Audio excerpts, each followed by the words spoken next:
Казвам се Жади.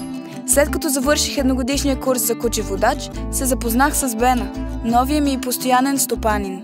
Работата ми с нея като куче-водач изисква ежедневно движение в градска среда, тъй като ходя с Бена на училище и неотлучно я следвам навсякъде. Заедно с моите колеги ще ви предадем 10-те молби на кучетата водачи и идеята на нашата мисия. Какво става, бе, сладурчето? Не може да ми цила. Ела е тук. Моля, не ме галете, защото това отвлича вниманието ми от моята отговорна работа.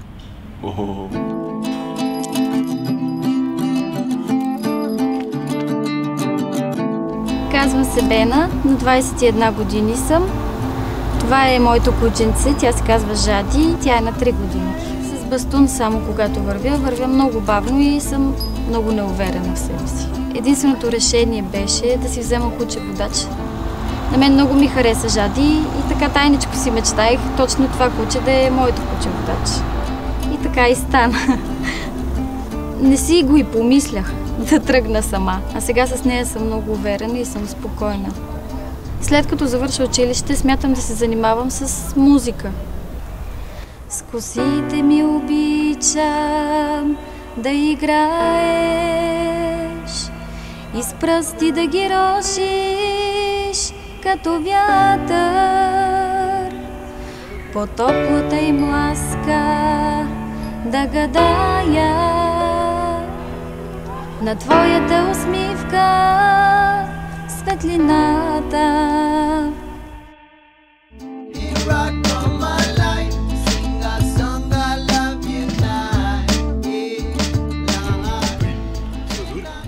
Моля, не ме викайте при себе си, защото трябва да бъда неотлучно до моя стопанин.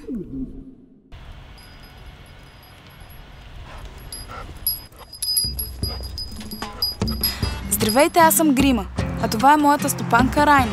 От 4 години сме неотлучно заедно.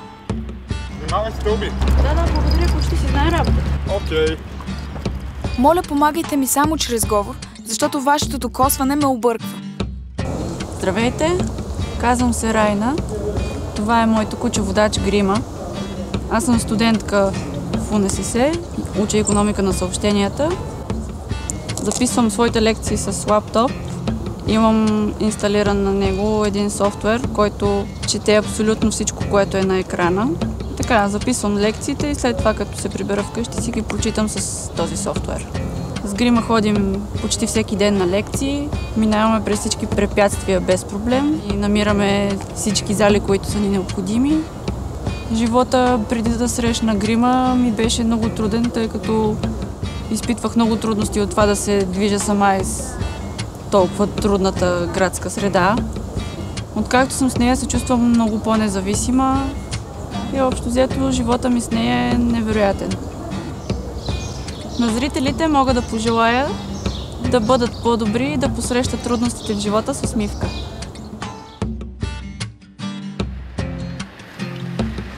Моля ви, като сме на светофар, съобщете на моя стопанин, когато се появи зелената светлина, защото аз не различавам цветовете. Зелено е, може да преминете.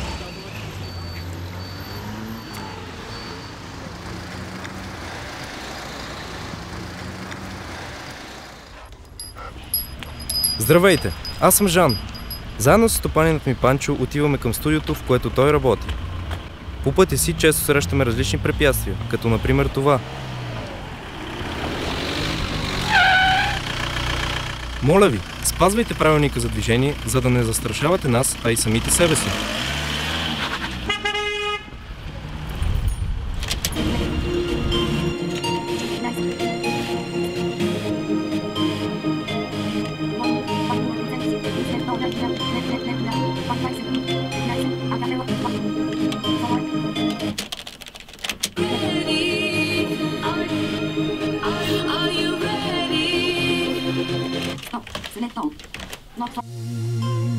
Аз съм Панчо Карамански, кучето е Жан.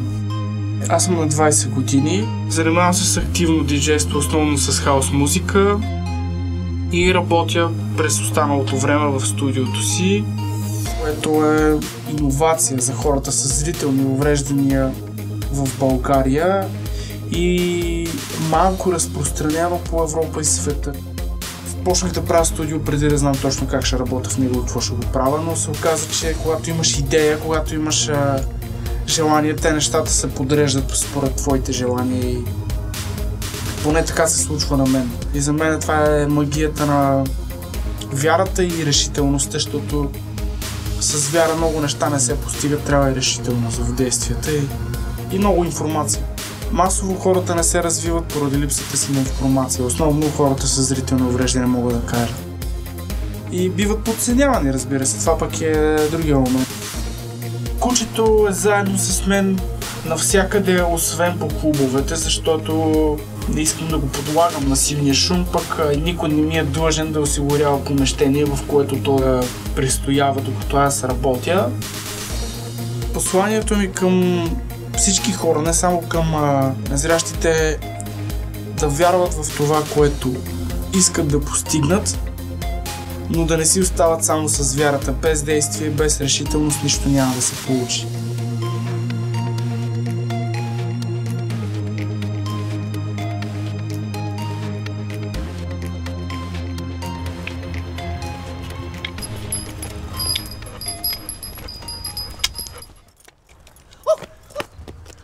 Моля ви, не ме пушете и стряскайте.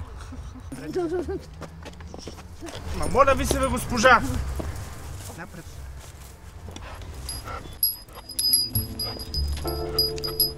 Здравейте, аз съм Енджел, а това е стопанката ми Невена.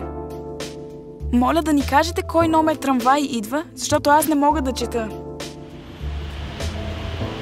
Извинете, кой номер трамвай е? 22. Много ви благодаря.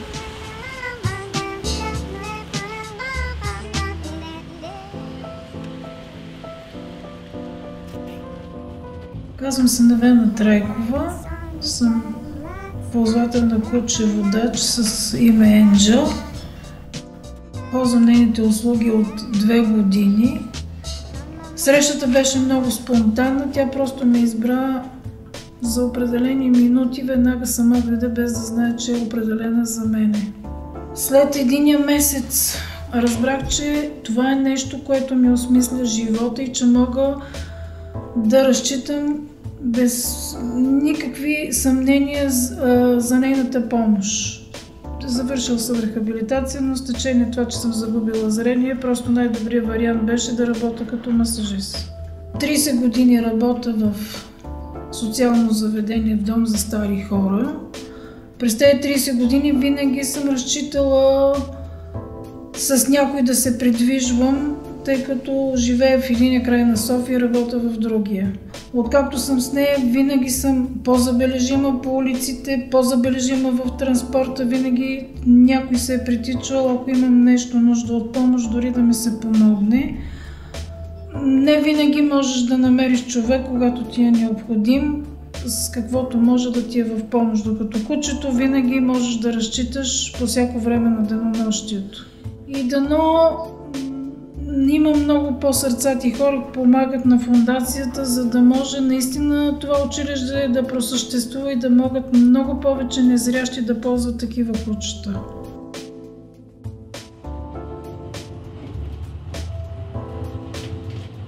Моля, освободете ни пътя, за да стигнем по-бързо и по-сигурно до нашата цел.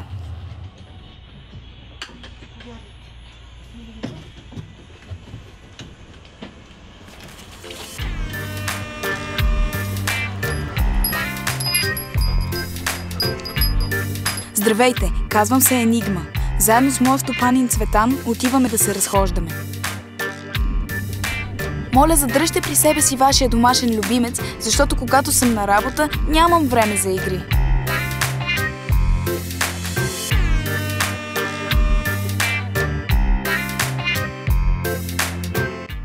Казвам се Цветан Спасов. От 2 години съм с моята четирикрака помощничка Енигма. Срещнахме се през пролетта на 2010 година. Тогава председателката на фондацията, ученича Пилапия Албена, ми се обади, че има подготвено подходящо куче за мен. Преминах през съответното обучение и вече 2 години работим заедно с Енигма. Тя ми е един не само добър приятел и другар, но това ми е очите, това е съществото, на което аз разчитам в ежедневието си, в придвижването си. До сега Енигма няколко пъти ме е измъквала от много трудни ситуации. Примерно тръгваме да пресичаме на пешеходна пътека, в това време пред нас префучава кола, Енигма спира и ме предпазва да направя следващата крачка, която може да бъде фатална. Действително това е моите очи, това е моето приятелче, това е моят другар в живота, на който винаги мога да разчитам по всяко време на денонощието. В ежедневието най-често се срещаме с неразбирането на останалите хора. Защото те смятат, че това е едва ли не някаква прищявка или някаква презумпция наша да си имаме кучета водач. Отнасят се много често към кучето като към домашен любимец. Не знаят как да подходят към нас и не знаят какво да направят, когато срещнат куче водач, а това ни създава много големи проблеми, защото те почват да се радват на кучето в момента, което то работи, примерно. Аз трябва да овладея емоцията на Енигма, да я успокоя и чак тогава вече да я подготвя за предстоящата работа. Аз нямам нищо против хората да се порадват, но те не знаят, че първо трябва да се обадят на незрящия човек и тогава вече аз като знам какво се прави с кучето, нямам нищо против, особено на дечица никога не съм отказал да спра и да се порадват на кучето, защото това възпитава и детенцето в любов към живота. Бездомните кучета също са ни проблем, защото на няколко пъти се случва Енигма да е нахапана от бездомно куче, защото когато ние се движим по маршрут, тя е хваната с двата повода, тя просто и да иска не може да реагира. Изневиделица изниква бездомно куче и се нахвърля върху нея. В повечето случаи това води до инцидент, после което аз трябва да спре, да успокоя Енигма, за да продължим работа. Действително това е много сериозен проблем бездомните кучета и за нас, защото те се нахвърлят върху нашите кучета, а нашите кучета са обучени, те не са агресивни, не реагират остро на такова нещо, а много често са потърпевши. 8-9 години се занимавам с една много интересна наука, астрологията, която коренно промени живота ми. И не случайно даже моята учителка по астрология се шегува, че ти промениш себе си и затова и Енигма дойде при теб. Моето пожелание към зрителите е: вярвайте в себе си, в своите сили и помнете, че щастието е във вашите ръце.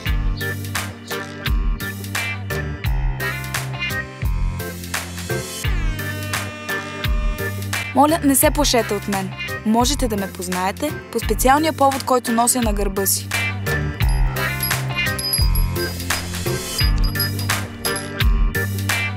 Като говорим за мотивацията да вземеш куче за отглеждане, преди да започне програмата му за обучение за куче водач, от една страна имаш приятел, макар и за кратко. От друга страна, крайно време е и ние да достигнем нивото в западните държави и да подпомагаме. Също така забелязвам, че училището произвежда наистина качествени кучета водачи. Това е признато, това съм го виждал при мои познати, които за съжаление са незрящи. Бих призовал всеки, който може да подпомогне това училище с каквото е способен и защо не да вземе куче за отглеждане.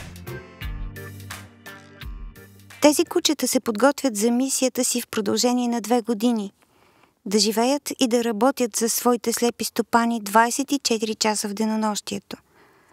Помогнете им, улеснете задачата им, като се отнасяте към тях с разбиране и подкрепа. Нека направим така, че повече слепи хора да срещнат своите очи на 4 лапи.